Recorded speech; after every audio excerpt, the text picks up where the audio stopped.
بص والله يا جماعه، انا كنت حابب بس ان انا اتكلم كلمتين كده على السريع على الكابتن حسام حسن وعلى منتخب مصر، وانا مش بهزر بجد، انا بتكلم بجد. اللي بيحصل النهارده قدام منتخب اوزبكستان فعلا فضيحه. فضيحه، لان انت ككابتن او كمدير فني لمنتخب مصر، لما تبقى قناعاتك ان رامي ربيعه هو اللي هيفضل شايل منتخب مصر، لا يبقى بجد في حاجه غلط. لما تبقى قناعاتك ان انت تلعب باتنين راس حربة او تجيب لاعب تدخله من الدار للنار فتبدا بيه، دي ده كده احنا بنهزر.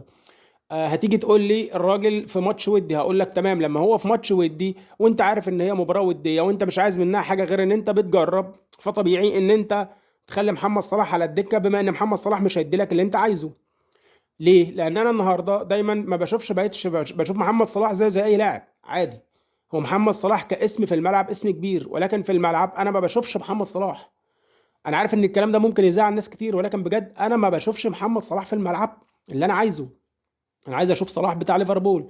طيب محمد صلاح ولو في الماتش ده هو الراجل خايف على رجله، عايز يلعب في افريقيا ان شاء الله في المغرب بعد شهر ولا شهر وشويه، والراجل حابب ان هو يحافظ على نفسه، انا ما عنديش مشكله في كل ده.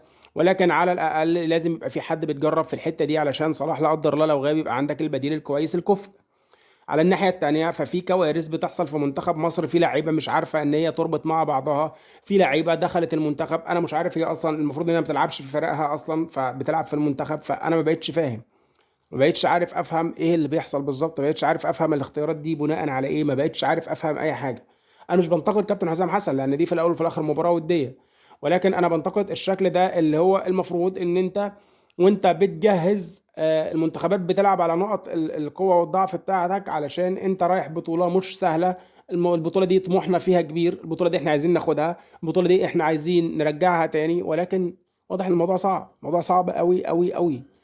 ربنا يسترها، ولكن الاداء يقول لك ان في كوارث. الاداء يقول لك ان انت عندك في الدفاع الدنيا شوربه خالص. الاداء يقول لك ان لازم يبقى في شغل كبير قوي من كابتن حسام حسن لو الراجل ده عايز على الاقل يظهر بشكل كويس، ما تبقاش رايحين علشان نخرج بفضيحه من المغرب.